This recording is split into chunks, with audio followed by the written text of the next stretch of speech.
योजना शुरू होगी तो क्या मुस्लिम भाई उसको नहीं अपनाएंगे क्या?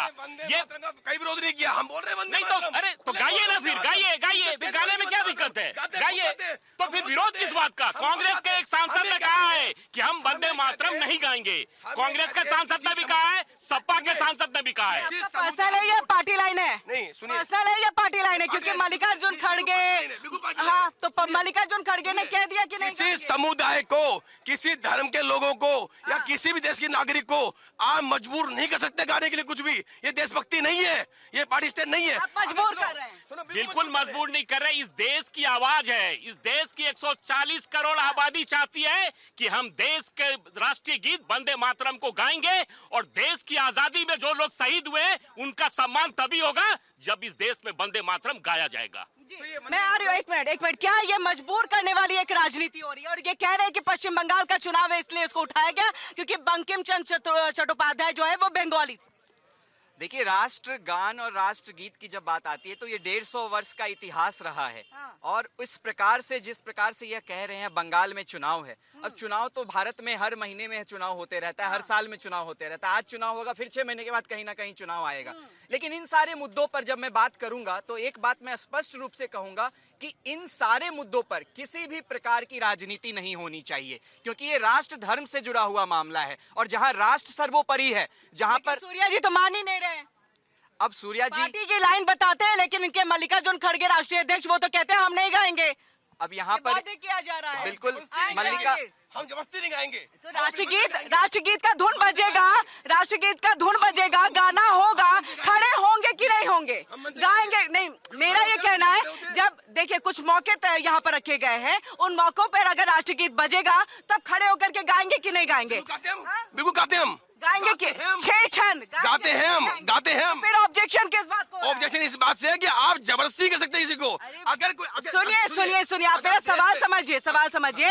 जब राज्यपाल पहुंचेंगे, झंडारोहण होगा, इन सभी जगहों पर जिस तरह से जनगण मन गाया जाता है, बजाया जाता है, वैसे ही राष्ट्रगीत भी बजेगा। खड़े होते हैं हम जनगण मन के, कोई हमें बाध्य नहीं करता, हम आराम से खड़े होते हैं, हम वो गाना सुनते हैं और गाना गाते भी हैं, गीत भी गाते हैं। ये ऐसे ही ये राष्ट्रीय गीत भी बजेगा। खड़े होंगे, मल्लिकार्जुन भी खड़े होंगे, अबू आज भी खड़े होंगे, अखिलेश यादव खड़े होंगे कि नहीं होंगे? देते हैं राष्ट्रीय गीत को, राष्ट्रीय गान को, पहले एक छोटा सा अंतर समझो आप।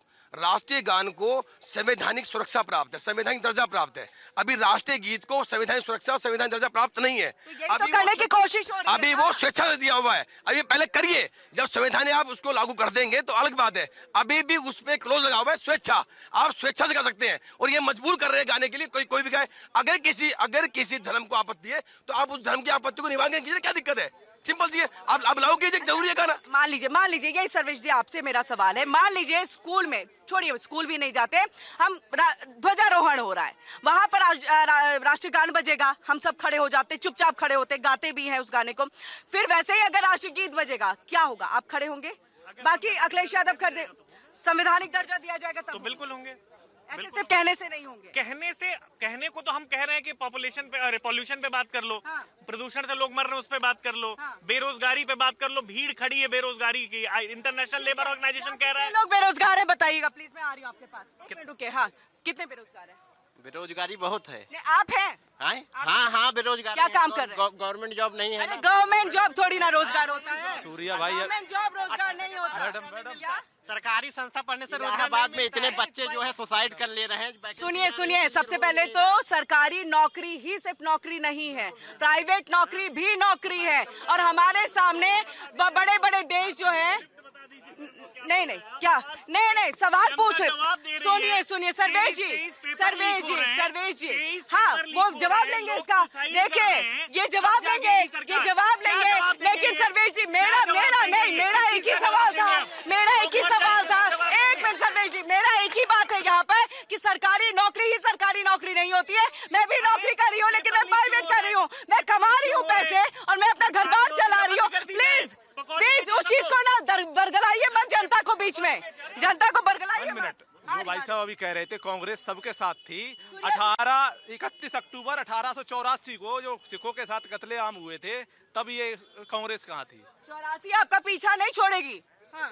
देखिए वो कह रहे थे कि जो सरकारी नौकरी जो है वही नौकरी है, अपना खुद का बिजनेस वो भी नौकरी है, प्राइवेट में जो कोई काम करता है वो भी नौकरी है, सब नौकरी है। कौन सुसाइड कर रहा है? कोई सुसाइड नहीं। जिसके पास कुछ नहीं है कोई नौकरी कर रहे हैं, नौकरी नहीं, सबके पास नौकरी है। कौन ऐसा नहीं? मैं वही तो पूछ रही हूँ, किसके पास नौकरी है? हाँ बताइए, कौन कौन सी नौकरी? भाई पढ़ना लिखना नहीं है, बस रोजगार चाहिए। आता जाता कुछ नहीं, क्या कौन रोजगार देगा आपको?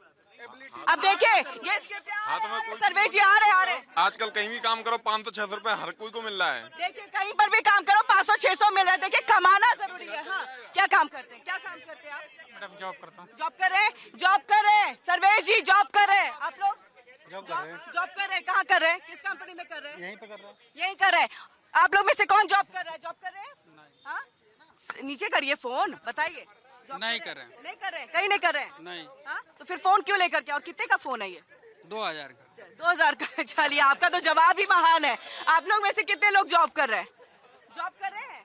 नहीं, अपना बिजनेस है। अपना बिजनेस है। कितने को नौकरी दी आपने? 200 लोग को। 200 लोग को नौकरी दे रखे हैं। ऑलमोस्ट समय पे जब ये है सभी जॉब कर रहे हैं, लंच टाइम में सब बाहर आ रखे हैं, सभी जॉब कर रहे अभी हैं। देखिए थोड़ी देर में सब चले जाएंगे वापस। जॉब कर रहे हैं। जॉब कर रहे हैं। अच्छा बिजनेस कौन कौन कर रहे हैं यहाँ पर? कोई है बिजनेस वाले? आप तो है, आपका तो ले लिया हमने। आप लोग हैं बिजनेस वाले? आपको पता है हमारे इसी प्रोग्राम में, एक मिनट मैं आ रही हूँ आपके पास, ये कोई स्क्रिप्टेड है, ये सब अपनी तरफ से आए हुए लोग हैं, ठीक है? आपने सरकारी नहीं किसे हटाया? मैंने सबका लिया। उन्होंने सरकारी नौकरी की बात की और यही जनता की तरफ से सरकारी नौकरी, सिर्फ सरकारी नौकरी मैं नहीं। बता रहा हूँ कि जो नौकरियां बची हैं यूएस ट्रेड डील के बाद ये भी जाएंगी। हमारे किसानों के पेट पे लात मारा जा रहा है। जो हमारा मेक इन इंडिया था, बड़ा सा शेर, उसको अब छोटा करके किनारे करके बाई अमेरिका आ रहा है हमारे लिए। हम रेसिप्रोकल टैरिफ में 0:18 हो चुके हैं। बांग्लादेश 0 ड्यूटी पे चल रहा है और हम 18% टैरिफ पे हैं, क्योंकि एप्स्टीन फाइल का डर बैठा है मोदी जी को, क्योंकि एप्स्टीन फाइल का डर बैठा है। अदानी जी के ऊपर केस चल रहा है, उसका डर है। नहीं है, चेक कर लीजिए, चेक कर लीजिए। किरण जी इनसे पूछिए। नहीं आपका जवाब दिया। किरण जी, माननीय मुख्यमंत्री जी ने विधानसभा में कहा, राज्य की जनता भी है, इसी राज्य में हम डिबेट कर रहे हैं, इनसे पूछिए 2017 में हमारी सरकार बनी और आज 2026 में 1,90,00,000 हमने सरकारी रोजगार इस प्रदेश में दिया है। पहली बात। दूसरी बात, इनके शासनकाल में आपकी जैसी बहन बेटियां, सिर्फ यूपी पुलिस में 10,000 बहन बेटियां थी, आज वो 44,000 हो गई है। 44,000। पहली बात। एक मैंने अपराध में सबसे ऊपर था यूपी। दूसरी बात इनसे पूछिए। दूसरा, इनसे 1,10,000 लोग गायब हैं। 4 दिन पहले अपर गृह सचिव यूपी के एफिडेविट देके आए कोर्ट में। 1,10,000 लोग गायब है। किरण जी क्या है कि सपा की सरकार में एक जिला एक माफिया का जो ट्रेंड चल रहा था, हमारी सरकार में ये ट्रेंड खत्म हो चुका है। इनसे पूछिए अतीक अहमद कौन था? अतीक अहमद किसने पैदा किया था? मुख्तार अंसारी कौन था? किसके रहनुमाओं पे जी रहा था? पूछिए। युवराज मेहता यही नोएडा में, और मुख्तार युवराज मेहता यही नोएडा में उसकी जान चली गई बेचारे की। उसका पिता देखता रह गया, हमारे डिजास्टर मैनेजमेंट टीम और प्रशासन देखता रह गया, कुछ नहीं कर पाया। ये नोएडा में हुई, कोई क्या कार्रवाई हुई? कार्रवाई, लोग गिरफ्तार हो गए, सारे लोग जेल में, जांच चल रही है, बच से नहीं जाएंगे। डिस्ट्रिक्ट डिजास्टर मैनेजमेंट का डिस्ट्रिक्ट में हेड होता है DM, district disaster management authority का डीएम वहीं बैठी हैं, क्योंकि उनके पिताजी ज्ञानेश कुमार है। किसको गिरफ्तार करना है? समाजवादी पार्टी से पूछा क्या करिए, आप लोग पूछते नहीं है। जो कह रहे थे कि नौकरी नहीं है, भाई भतीजावाद जो अखिलेश यादव थे उनको नौकरी देते थे। आम पब्लिक को नौकरी नहीं मिलती थी उस समय, अपने परिवार को नौकरी देते थे कि ये नौकरी बनेगा, चाचा बनेगा, भतीजा बनेगा, उनका बन जाए। आप सबको नौकरी मिलती है, मिल रही है। चलिए जवाब दीजिए इसका सर्वेश जी। हाँ, हमारे यहाँ ठीक है। अगर कोई आरोप लगाता है कि यादवों को नौकरी मिल रही थी बहुत ज्यादा, लेकिन उसका मतलब ये होता था कि भर्तियां हो रही हैं, कम से कम पेपर लीक अपने भाई भतीजावाद सारे याद।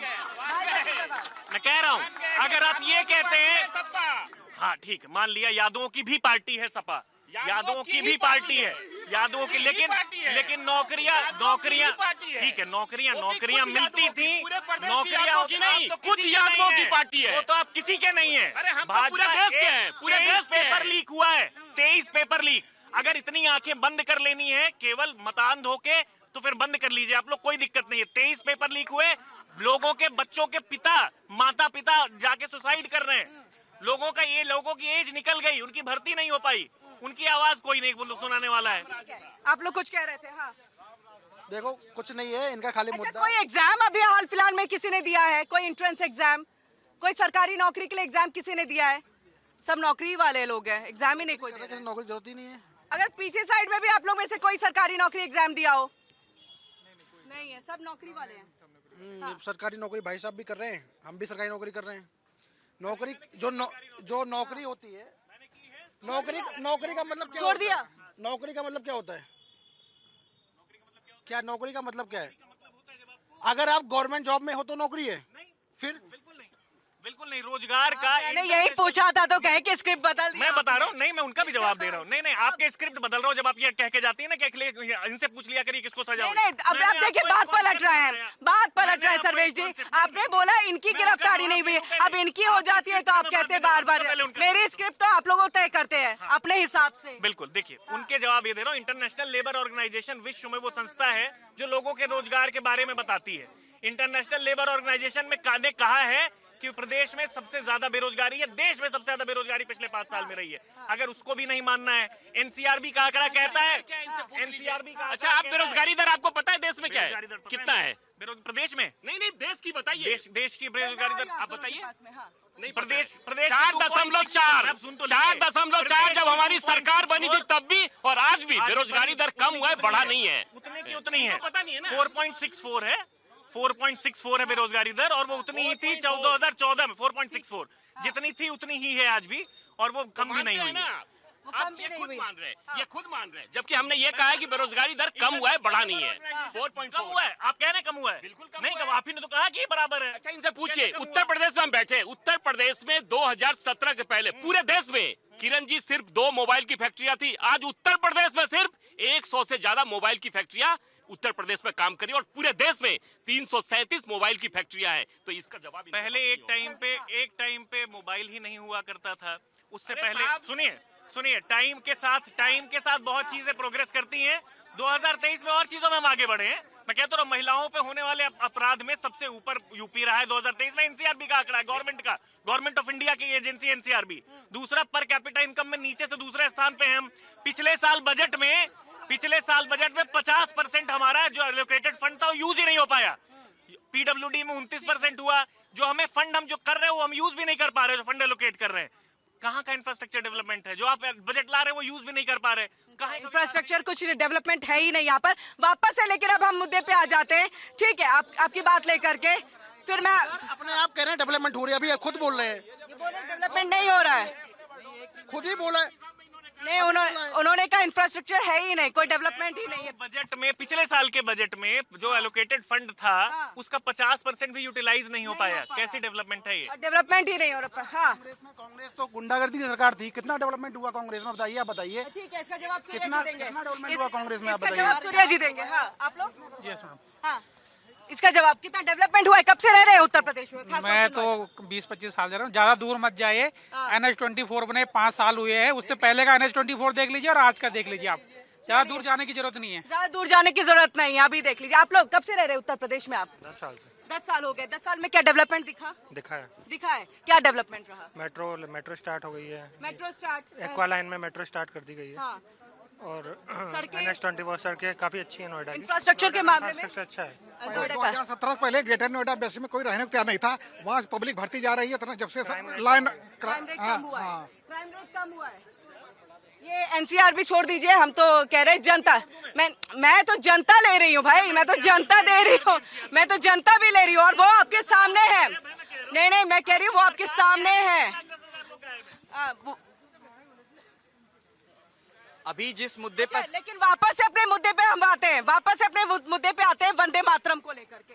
बिल्कुल, मुझे लगता है कि वंदे मातरम ना तो गाने में किसी को कोई आपत्ति है और ना ही उसका पालन करने में किसी को आपत्ति है, क्योंकि यह किसी धर्म से जुड़ा हुआ मामला है ही नहीं। क्योंकि राष्ट्र में रह रहे लोग हैं और राष्ट्र के प्रति समर्पित होकर के अगर किसी गान को, किसी गीत को हम गाते हैं तो ये किसी धर्म के लिए नहीं अगेंस्ट है, किसी धर्म के विरुद्ध नहीं है। क्या इस एंगल से इसको देखा जा सकता है? या मैं समझना चाहूंगी आपसे कि एक तरफ कह रहे हैं कि जबरदस्ती जो केंद्र सरकार है, बीजेपी है, वो थोपना चाह रही है इसको, लेकिन आप भी तो जबरदस्ती मान नहीं रहे ना कि हम नहीं मानेंगे। ये टकराहट वाली जो स्थिति पैदा हो गई है, तो अपनी बातों पे तो आप भी अड़े हुए हैं, यानी देश में अराजकता फैलाने की कोशिश है। या तो आप मान जाइए या तो फिर केंद्र को मानना चाहिए, कुछ तो हो इसका सलूशन। बिल्कुल, मैं यह दावे के साथ कहता हूं कि इस देश में रह रहे जितने भी लोग हैं, 70-80% लोग अगर मेरे साथ सहमत हैं तो वो ये कहेंगे कि वंदे मातरम गीत गाने में किसी को कोई आपत्ति नहीं है, क्योंकि यह भावना जो है वो किसी धार्मिक से जुड़ा हुआ मामला है ही नहीं। यह राष्ट्र के प्रति हम अपनी समर्पण को व्यक्त करते हैं, राष्ट्र के प्रति हम भावनाओं को व्यक्त करते हैं। और ये अंतरात्मा पहले भी गाया जाता था। आप सदन में जाएंगे, संसद में जाएंगे तो पहले भी यह गीत गाया जाता था। अब ये नैरेटिव सेट करने की कोशिश की जा रही है कि राष्ट्र पूरा गाते थे, पूरा नहीं गाते थे, तो यही तो पूरा गीत गाने, बिल्कुल।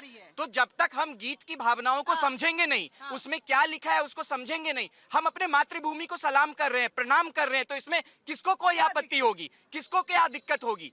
क्या दिक्कत होनी चाहिए मातृभूमि को प्रणाम करने में? क्या दिक्कत? अगर हम सीधा वंदे मातरम बोल दें तो क्या मातृभूमि को प्रणाम नहीं हुआ? प्रणाम नहीं हुआ? लेकिन नहीं बोलते ना। अगर हम आप नहीं सूर्या जी आप कह रहे हैं ना, कई लोग नहीं कहते। हमारे प्रोग्राम में आए हुए स्पोक्स पर्सन वही बार बार मैं बता रहा हूँ कि अभी जो संविधान ने अधिकार दिया है वो दिया स्वेच्छा से। आप स्वेच्छा से गाइए, जब तक आप इसको संविधान बना दी, कानून बना दी, उसके बाद कोई आपकी बात ना माने तो आपको अधिकार है कहने का कि ये कानून नहीं मान रहा। पहली बात तो ये।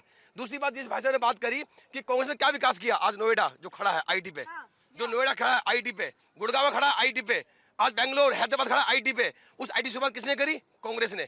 बीजेपी ने दुर्विरोध किया कि कंप्यूटर लाओगे, नहीं कंप्यूटर आने नहीं देंगे, एटीएम आने नहीं देंगे, मशीनें आने नहीं देंगे। कितना विरोध किया इन लोगों ने। आज जिसकी हमारे लिए वंदे मातरम क्या है? हमारे लिए वंदे मातरम है देश का विकास, हमारे लिए वंदे मातरम है रोजगार, हमारे लिए वंदे मातरम है देश में प्यार हो, संभावना हो, हमारे लिए वंदे मातरम है कि सारे भाई मिलजुल कर रहे, हमारे लिए वंदे मातरम है कि एक एक व्यक्ति को सुरक्षा मिले। ऐसा नहीं कि आप हल्का से एक बात बोल दी, आप उसके खिलाफ खड़े हो गए। आपने जय श्री राम नहीं बोला, आप सनातन विरोधी हो गए। आपने वंदे मातरम नहीं बोला, आप राष्ट्र विरोधी हो गए।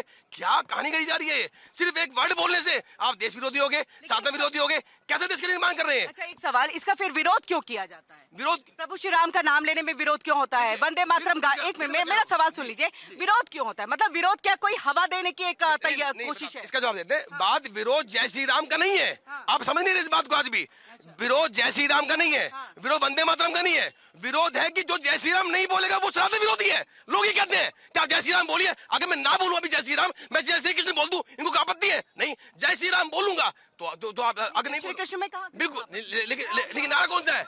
नारा कौन सा है? नारा जय श्री राम है ना। अच्छा, दूसरी बात, वंदे जय श्री कृष्ण। एक मिनट, वंदे मातरम, एक मिनट, वंदे मातरम कोई नहीं बोलेगा तो वो देश विरोधी, तो राष्ट्र विरोधी है वो। पहले इसका जवाब लीजिए। जो वंदे मातरम नहीं बोलेगा, क्या इसका कोई कॉन्स्टिट्यूशन, कोई राइटिंग है कि किसका राइटिंग है कि वो राष्ट्र विरोधी? संवैधानिक दर्जा दे दीजिए, फिर उसके बाद कहते रहिए। नहीं, सरकार ने नोटिफिकेशन जारी किया है, कहा है कि राष्ट्रगान के पहले जितने भी सरकारी कार्यक्रम होंगे, स्कूल होंगे, उसमें आपको पहले राष्ट्रगीत गाना है।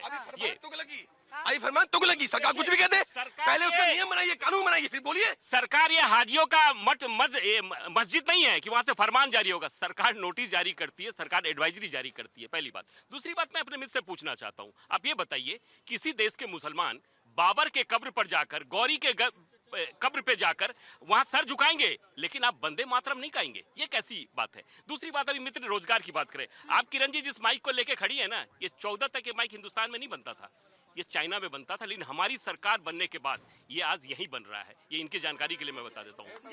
जी, क्यों आपको क्यों आपत्ति? नहीं, आपत्ति इसलिए है कि इनके आंकड़े बड़े कमजोर हैं। इनके आंकड़े इतने कमजोर, पूछो मत।